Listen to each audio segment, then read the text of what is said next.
Thorn walked into the shed that sat near the empty drums of gas that he just examined. He knew InGen would have to have a supply of a couple months' worth of gasoline for the support vehicles if they wanted to do anything productive on the island, but he couldn't seem to find any for their cars. He'd figured that the shed would have some more drums for him to check, and it in fact did, but just as the ones outside, they too were empty.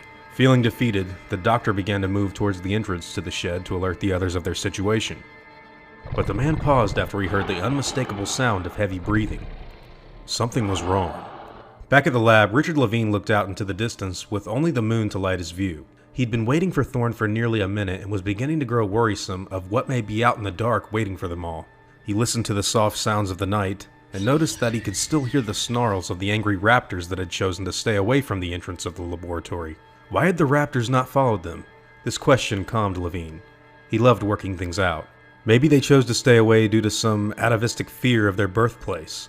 They remembered the cages and didn't want to be captured again, but that didn't make much sense for a velociraptor. No, the most likely reason was probably the simplest. They didn't come here because this was some other animal's territory. Something had scent marked and defended this area that made the raptors reluctant to enter. Levine stopped for a second to remember that even the tyrannosaur that passed by earlier did so without stopping. He didn't like that. He remained waiting at the window, patiently waiting for the doctor's return. At the entrance of the shed, Thorn listened silently. He heard the snorting exhalations of something similar to a quiet horse. This animal was waiting. He looked hard into the night but could see nothing. Only the soft sound of breathing was able to alert him that he was not alone. It sounded like a faint breeze, but there was no breeze, and the trees weren't moving. Or were they? Thorn stared hard out of the entrance and saw the patterns of nearby bushes move ever so slightly before stabilizing again. Thorn thought that maybe it wasn't the bushes, but rather the chain-link fence that sat behind them. Maybe an animal was pushing up against the fence, causing the bushes to move. Then suddenly, the lights from the lab came on, and for just a split second, Thorn saw them. There, just a few meters away, stood two 7-foot-tall dinosaurs. A pattern of bush leaves covered their legs before their upper torsos imitated the chain-link fence they were in front of. And then, just as suddenly as they'd come into view, they vanished. Thorn couldn't believe such astonishing mimicry. If he hadn't have seen their outlines, he wouldn't even know that they were there. He began to back slowly into the shed. Meanwhile, Levine stared out at the dinosaurs that he'd just seen camouflage into the night.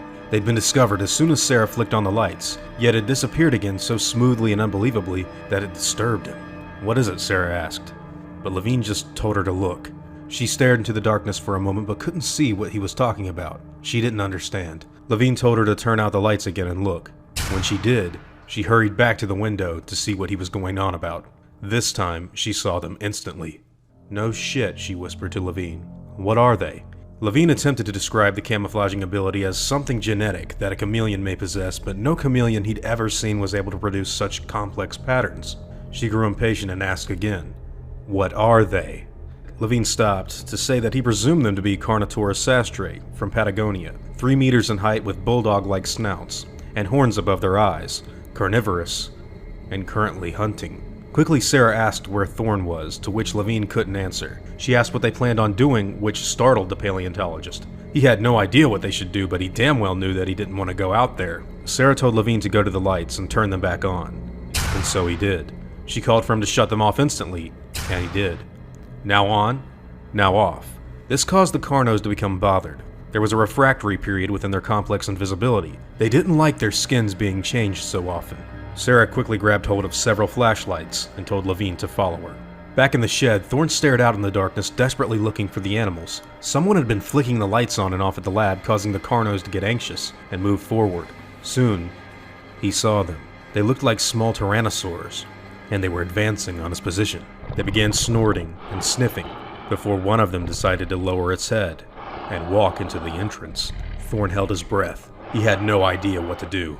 And then, bright beams of light hit the animals' bodies from outside. The Carnos turned and saw 2 humans casting rays of light at them from the other building. The animals snapped and growled at Sarah and Levine, but did so half-heartedly. They didn't like being ousted.